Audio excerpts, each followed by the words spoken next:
Hey guys, working on a 2021 GMC Yukon.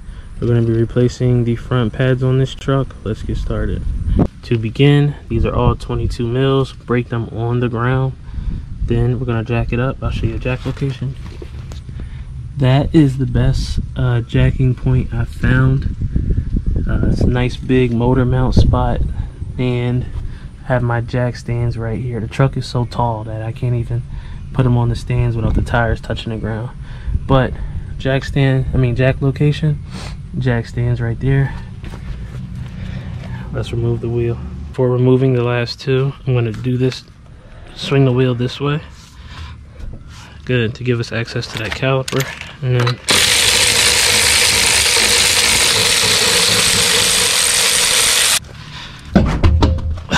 okay, first thing we're going to do here is we're going to remove the sensor. We're going to pop this up. There you go. Looks like a locking tab. And I'm going to actually stick my thing up in here.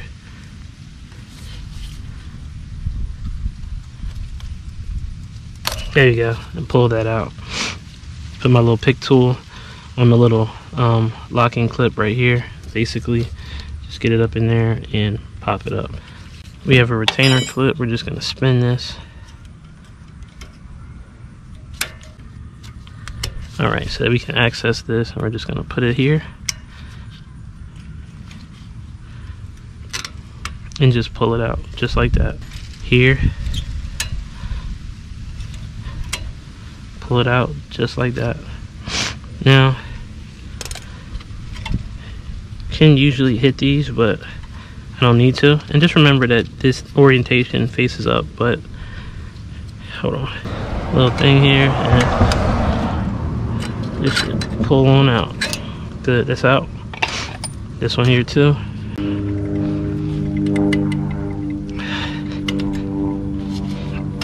There we go, and that's out. Cool. This tension clip right here, just pull it out. Remember that the little face part points in the up direction. This rotor does have a lock stud. It is a T30 lock stud. You can put your thing right here to lock the rotor in place, and we're going to grab it from here, and we're just going to turn slow, and that setting screw will come out. This is if you're going to replace the rotor. I'm not going to. The rotor's not rusty. It's not, didn't lose any depth or anything like that. But that's how you take off your setting screw with the caliper still on. I recommend doing it that way. It's the easiest that way. I like to crack open bleeder valves so that we can get that old beat up fluid out of the system. So we're just gonna move this here like so. Good. Let's see what size that is. Okay, that is a size 11, and what we're going to do here is this. Gonna get this here, crack that screw. Okay, I have a one-man Blake breeder. This is just a way for me to capture the fluid and not allow new fluid, or not allow air to enter the system. Got to put it somewhere metal, and then we're just gonna put this straw right here, just like that. And now I'm just gonna crack this open. Okay, now see fluid's going in. Only crack it open a little bit. Okay, I have a quad spreader tool. Whatever tool you use, you do want to push these back at the same rate. So with this gap right here, I'm gonna put this in this place, just like that. Now when I crack this open, what's gonna happen is, as I push this back, fluid is going to go into here. Okay,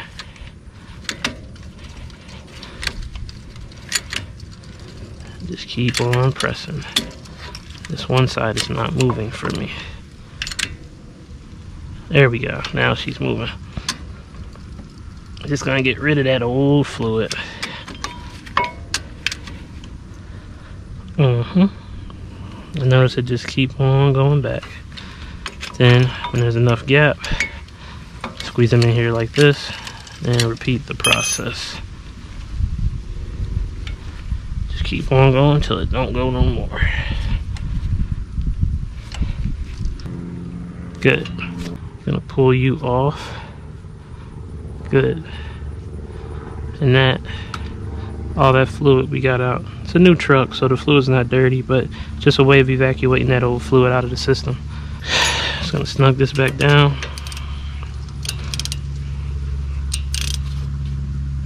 Just like that. You don't kill it, you will break it. And we're gonna get our little cap back on here, like so. With that being said, I believe we're pushed all the way back. Yes, okay. Also, if you're wondering, this is a floating caliper. This is a Brembo caliper. This is 17 mils right here. 18 mils, I'm lying. This is an 18 mil.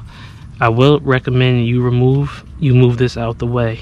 You do not want to damage that. But remove this out the way and then get an 18 mil here and 18 mil here. Break these two off. You can pull this out. I strongly recommend using a caliper hang tool. This is heavy. If this falls, it could damage the brake hose. Caliper hook tool in here like this. Set it somewhere away from the rotor. You can remove your rotor, clean the hub, put a new rotor on, and put a little NICs around here. Alright, we can just slide our pad out. That's one. And this one has the brake pad wear sensor on it. So we need to be kind of gentle. And that's two. Oh, it popped out. Okay, so this is our brake pad wear sensor. This is our inside pad. Damn. I'm just gonna slide this up in here. Okay, so that's just so I don't scrape the rotor itself with the wire brush. But we're just gonna get our wire brush in here like this, and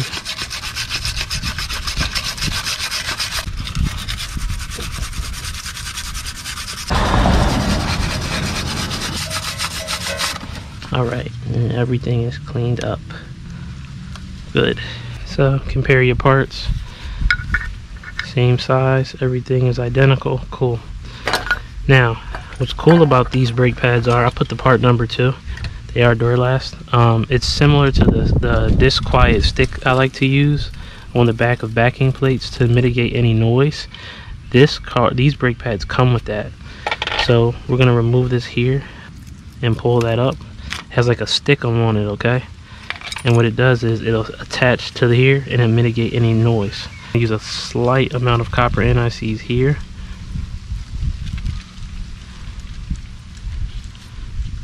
And here. Very slight amount. And because this rides right there, I'm gonna slide that in just like that. Good. Now, this is our other side right here. We need to get that wear sensor in here. Let's pull that part out. GM brake pad wear sensor, part number 846-93643. We're gonna need this. Quick little lesson on how these work. Basically, this is a closed circuit. When you start the car, there's voltage in here. This is a Bosch part, by the way. There's voltage in here, okay?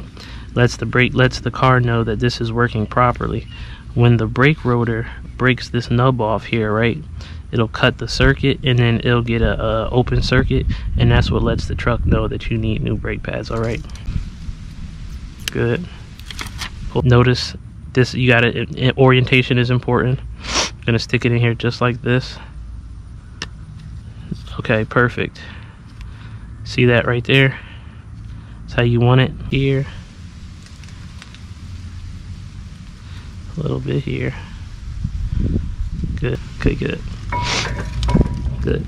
And just wanted to show you guys that you can attach it. Just move the brake pad down. You can snap it in from underneath.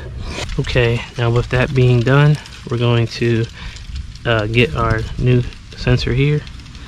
And good, you're gonna hear it snap a little bit, and there's a lock tab. Alright, these brake pads do come with hardware. Go here. Remember, this is the tension clip right here.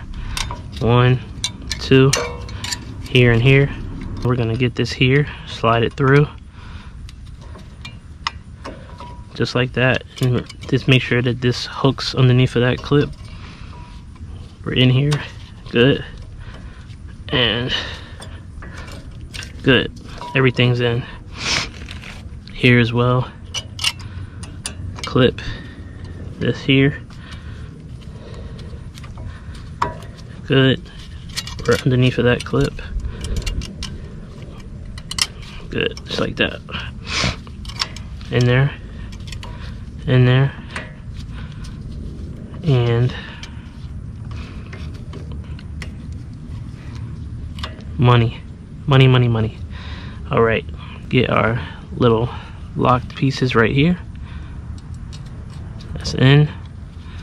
And you're in. Remember, if you ever need to turn it to make it face you better, you're just going to turn it just like that. Okay? Good.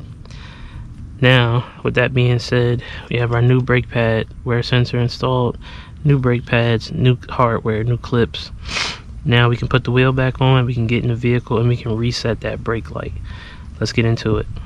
Alright, and these get torqued to a whopping 140 foot-pounds. On star pattern.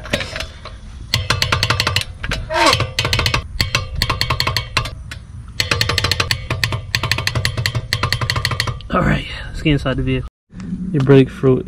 Your brake fluid reservoir is located on the driver's side right by the coolant tank. Remember, dot 4. Start the vehicle.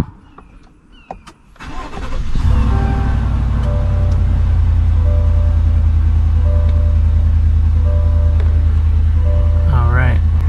Don't know where all those lights came on for.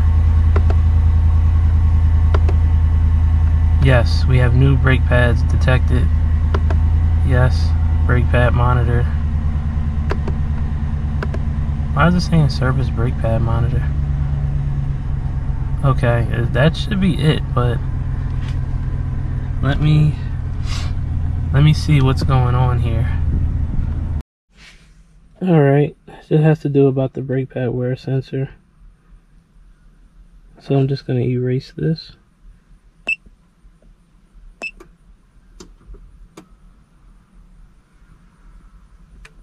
Okay.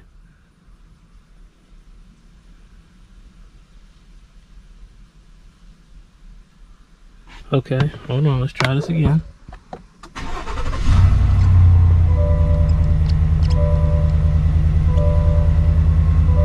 Okay, good, everything is off. That scared me. What I'm gonna do, I'm not 100, oh, the park light is on. Okay, that's just park. Yeah, so I guess if, shoot, now I'm scared to tell you guys to push that brake fluid back. But I guess if you've been riding around with that brake pad wear sensor down a little too much, the car gets scared. You have to use your scan tool, and it has to be able to delete ABS codes to clear out that ABS traction control. And if I put this in drive now,